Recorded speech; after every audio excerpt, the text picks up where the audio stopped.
આજનો આપણો આ વિડીયો જાન્યુઆરીથી ઓગસ્ટ લગીમાં જે ટોપ 50 મહત્વપૂર્ણ નિયુક્તિ કરવામાં આવી છે તેના પર આ વિડીયો રહેવાનો છે અને આ વિડીયો સ્પેશિયલ રેવન્યુ તલાટીને એક્ઝામને ધ્યાનમાં લઈને આ વિડીયો બનાવવામાં આવ્યો છે, જેથી આ વિડીયોમાં અંત સુધી બન્યા રહેજો। હવે આપણે વિડીયોની શરૂઆત કરીએ તો પહેલા પ્રશ્નની વાત કરશું। ભારતના નવા controller general of account CGA તરીકે કોણે કાર્યભાર સંભાળ્યો? તો જવાબ આવશે TCA કલ્યાણી। હવે પછીનો પ્રશ્ન, ઓગસ્ટ 2025માં ભારતના નવા deputy national security adviser deputy NSA તરીકે કોની નિમણૂક કરવામાં આવી? તો જવાબ આવશે અનીશ દયાલ સિંહ। હવે પછીનો પ્રશ્ન, ઓગસ્ટ 2025માં સતત ત્રીજી વખત બોક્સિંગ ફેડરેશન ઓફ ઇન્ડિયા BFIના નવા પ્રમુખ તરીકે કોને ચૂંટવામાં આવ્યા? તો જવાબ આવશે અજય સિંહ। હવે પછીનો પ્રશ્ન, ઓગસ્ટ 2025માં Association of Indian Advertising Agency AAAIના પ્રમુખ તરીકે કોને ફરીથી ચૂંટવામાં આવ્યા? તો જવાબ આવશે શ્રીનિવાસન કે।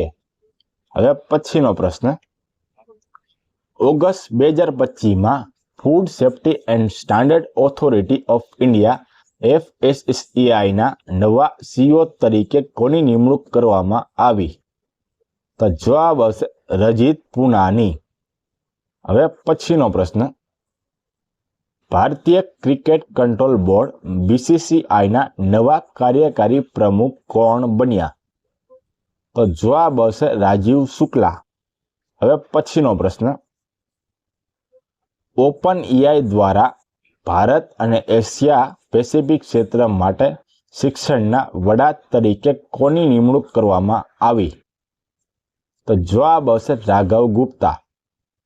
હવે પછીનો પ્રશ્ન, માર્ચ 2025માં વડાપ્રધાન નરેન્દ્ર મોદીના નવા ખાનગી સચિવ તરીકે કોની નિમણૂક કરવામાં આવી? તો જવાબ આવશે નિધિ તિવારી। હવે પછીનો પ્રશ્ન, જુલાઈ 2025માં સશસ્ત્ર સીમા દળ SSBના નવા ડાયરેક્ટર જનરલ કોણ બન્યા? તો જવાબ આવશે સંજય સિંઘલ। હવે પછીનો પ્રશ્ન, ઓગસ્ટ 2025માં ભારતના નવા ડેપ્યુટી આર્મી ચીફ કોણ બન્યા? તો જવાબ આવશે લેફ્ટનન્ટ જનરલ પુષ્પેન્દ્ર સિંહ। હવે પછીનો પ્રશ્ન, Central Board of Direct Taxes CBDTના ચેરમેનનો કાર્યકાળ જૂન 2025માં 1 વર્ષ માટે લંબાવવામાં આવ્યો છે, તેમનું નામ શું છે? તો જવાબ આવશે રવિ અગ્રવાલ। હવે પછીનો પ્રશ્ન, ઓગસ્ટ 2025માં વિક્રમ સારાભાઈ સ્પેસ સેન્ટરના નવા ડિરેક્ટર તરીકે કોની નિમણૂક કરવામાં આવી? તો જવાબ આવશે ડોક્ટર A રાજરાજન। હવે પછીનો પ્રશ્ન, ઓગસ્ટ 2025માં ભારતીય નૌકાદળના 47માં Vice Chief of the Naval Staff VCNS તરીકે કોની નિમણૂક કરવામાં આવી?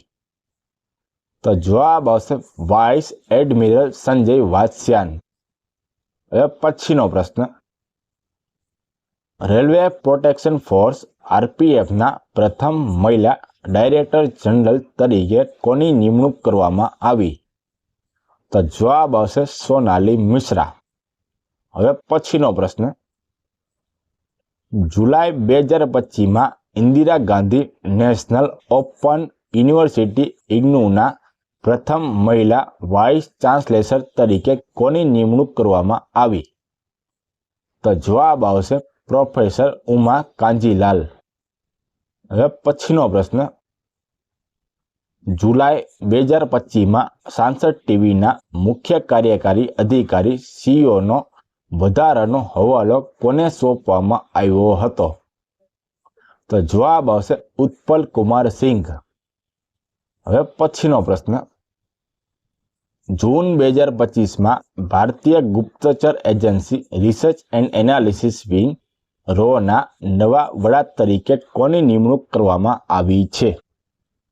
તો જવાબ હશે પરાગ જૈન. હવે પછીનો પ્રશ્ન,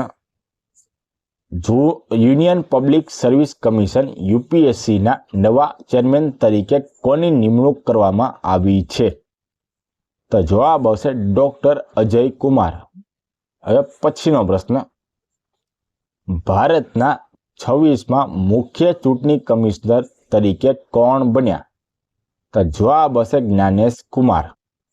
હવે પછીનો પ્રશ્ન, વર્ષ 2025માં ભારતીય અવકાશ સંશોધન સંગઠન ઇસરોના નવા અધ્યક્ષ કોણ બન્યા? તો જવાબ હશે વી નારાયણ. હવે પછીનો પ્રશ્ન, જુલાઈ 2025માં National Financial Reporting Authority NFRA ના નવા અધ્યક્ષ તરીકે કોની નિમણૂક કરવામાં આવી? તો જવાબ આવશે નીતિન ગુપ્તા. હવે પછીનો પ્રશ્ન, જુલાઈ 2025માં અટલ ઇનોવેશન મિશન AIM ના મિશન ડિરેક્ટર તરીકે કોની નિમણૂક કરવામાં આવી? તો જવાબ હશે દીપક બાગલા. હવે પછીનો પ્રશ્ન, જુલાઈ 2025માં વિમાન નિયમનકારી અને વિકાસ સત્તામંડળ IRDAI ના નવા અધ્યક્ષ કોણ બન્યા? તો જવાબ આવશે અજય શેઠ. હવે પછીનો પ્રશ્ન, ભારતીય જીવન વીમા નિગમ LIC ના નવા MD અને CEO તરીકે કોની નિમણૂક કરવામાં આવી છે? તો જવાબ હશે R ડોરાઈ સ્વામીની નિમણૂક કરવામાં આવી. હવે પછીનો પ્રશ્ન, જુલાઈ 2025માં હરિયાણાના રાજ્યપાલ તરીકે કોની નિમણૂક કરવામાં આવી? તો જવાબ હશે આસિમ કુમાર ઘોષ. હવે પછીનો પ્રશ્ન, એપ્રિલ 2025માં ભારતીય કૃષિ સંશોધન પરિષદ ICAR ના મહાનિદેશક તરીકે કોની નિમણૂક કરવામાં આવી? તો જવાબ આવશે માંગીલાલ જાટની નિમણૂક કરવામાં આવી. હવે પછીનો પ્રશ્ન, જુલાઈ 2025માં Kho-Kho Federation of India KKFI ના પ્રમુખ તરીકે કોને ફરીથી ચૂંટવામાં આવ્યા? તો જવાબ આવશે સુધાંશુ મિત્તલ. હવે પછીનો પ્રશ્ન, જૂન 2025માં ભારતીય સેનાના deputy chief of the army staff strategy તરીકે કોની નિમણૂક કરવામાં આવી? તો જવાબ આવશે રાજીવ ઘાઈની નિમણૂક કરવામાં આવી. હવે પછીનો પ્રશ્ન, જૂન 2025માં international big cat alliance IBCA ના પ્રમુખ તરીકે કોને ચૂંટવામાં આવ્યા? તો જવાબ આવશે ભૂપેન્દ્ર યાદવ. હવે પછીનો પ્રશ્ન, માર્ચ 2025માં ઇન્ડિયન બેંક એસોસિએશનના અધ્યક્ષ તરીકે કોની નિમણૂક કરવામાં આવી? તો જવાબ આવશે ચલ્લા શ્રીનિવાસુલુ શેટ્ટીની નિમણૂક કરવામાં આવી હતી. હવે પછીનો પ્રશ્ન, ભારતીય રિઝર્વ બેંક RBI ના 26માં ગવર્નર જનરલ કોણ બન્યા છે? તો જવાબ આવશે સંજય મલ્હોત્રા. હવે પછીનો પ્રશ્ન, મે 2025માં અંદાજ સમિતિના અધ્યક્ષ તરીકે કોની નિમણૂક કરવામાં આવી? તો જવાબ હશે સંજય જયસ્વાલની નિમણૂક કરવામાં આવી. હવે પછીનો પ્રશ્ન, એપ્રિલ 2025માં ભારતના 23માં કાયદા પંચના અધ્યક્ષ તરીકે કોની નિમણૂક કરવામાં આવી? તો જવાબ આવશે જસ્ટિસ દિનેશ માહેશ્વરીની નિમણૂક કરવામાં આવી. હવે પછીનો પ્રશ્ન, securities and exchange board of India SEBIના 11મા અધ્યક્ષ કોણ બન્યા? તો જવાબ આવશે તુહિન કાંતા પાંડે. હવે પછીનો પ્રશ્ન,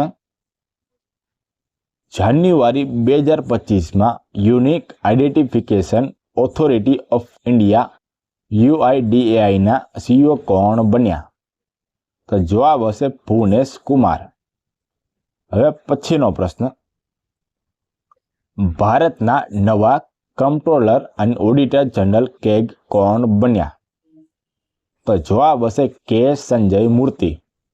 હવે પછીનો પ્રશ્ન, કેન્દ્ર સરકારે રાષ્ટ્રીય મહિલા આયોગ NCW ના 9મા અધ્યક્ષ તરીકે કોની નિમણૂક કરી? તો જવાબ હશે વિજયા કિશોર રાહતકર. હવે પછીનો પ્રશ્ન, મે 2025માં નેશનલ લીગલ સર્વિસીસ ઓથોરિટી નાલસાના કાર્યકારી અધ્યક્ષ તરીકે કોની નિમણૂક કરવામાં આવી? તો જવાબ હશે જસ્ટિસ સૂર્યકાંત. હવે પછીનો પ્રશ્ન, ઓગસ્ટ 2025માં ફૂડ ડિલિવરી કંપની ઝોમેટોએ નવા બ્રાન્ડ એમ્બેસેડર કોણ બન્યા? તો જવાબ હશે શાહરૂખ ખાન. હવે પછીનો પ્રશ્ન, ઓગસ્ટ 2025માં broadcast audience research council BARC ના ભારતના નવા અધ્યક્ષ તરીકે કોની નિમણૂક કરવામાં આવી? તો જવાબ હશે ગૌરવ બેનર્જીની નિમણૂક કરવામાં આવી હતી. હવે પછીનો પ્રશ્ન, ઇન્ટરનેશનલ મોનિટરી ફંડ IMF-માં એક્ઝિક્યુટિવ ડિરેક્ટર તરીકે નિયુક્ત કરવામાં આવ્યા? તો જવાબ હશે ઉર્જિત પટેલ. હવે પછીનો પ્રશ્ન, ગાંધીનગરમાં ગિફ્ટ સિટીના MD અને CEO તરીકે કોને નિયુક્ત કરવામાં આવ્યા? તો જવાબ હશે સંજય કોલને નિયુક્ત કરવામાં આવ્યા હતા. હવે પછીનો પ્રશ્ન, ICCના CEO તરીકે કોની નિમણૂક કરવામાં આવી? તો જવાબ હશે સંજોગ ગુપ્તાની નિમણૂક કરવામાં આવી હતી. હવે પછીનો પ્રશ્ન, DRDOના અધ્યક્ષ તરીકે ફરીથી 1 વર્ષ માટે કાર્યકાળ લંબાવવામાં આવ્યો, તેનું નામ શું છે? તો જવાબ હશે ડોક્ટર સબીત કામત. હવે પછીનો પ્રશ્ન, સુપ્રીમ કોર્ટના 52મા મુખ્ય ન્યાયાધીશ તરીકે કોની નિમણૂક કરવામાં આવી હતી? તો જવાબ હશે BR ગવઈ. હવે પછીનો પ્રશ્ન, એશિયન ક્રિકેટ કાઉન્સિલ ACCના પ્રમુખ તરીકે કોને કાર્યભાર સંભાળ્યો છે? તો જવાબ હશે મોહસિન નકવી. હવે પછીનો પ્રશ્ન, ભારતના પ્રથમ મહિલા કાયદા સચિવ તરીકે કોની નિમણૂક કરવામાં આવી? તો જવાબ હશે અંજુ રાઠી રાણા. હવે પછીનો પ્રશ્ન, વડાપ્રધાન શ્રીના મુખ્ય સચિવ 2 તરીકે કોની નિમણૂક કરવામાં આવી? તો જવાબ આવશે શક્તિકાંત દાસ. હવે પછીનો પ્રશ્ન, ભારતીય વેટલિફ્ટિંગ ફેડરેશન IWLFના એથ્લેટ્સ કમિશનના અધ્યક્ષ તરીકે કોને નિયુક્ત કરવામાં આવ્યા? તો જવાબ હશે મીરાબાઈ ચાનુની નિયુક્ત કરવામાં આવી. હવે પછીનો પ્રશ્ન, ગુજરાતમાં યુનિફોર્મ સિવિલ કોડ UCCના કમિટીના અધ્યક્ષ તરીકે કોની નિમણૂક કરવામાં આવી હતી? તો જવાબ આવશે રંજના દેસાઈ.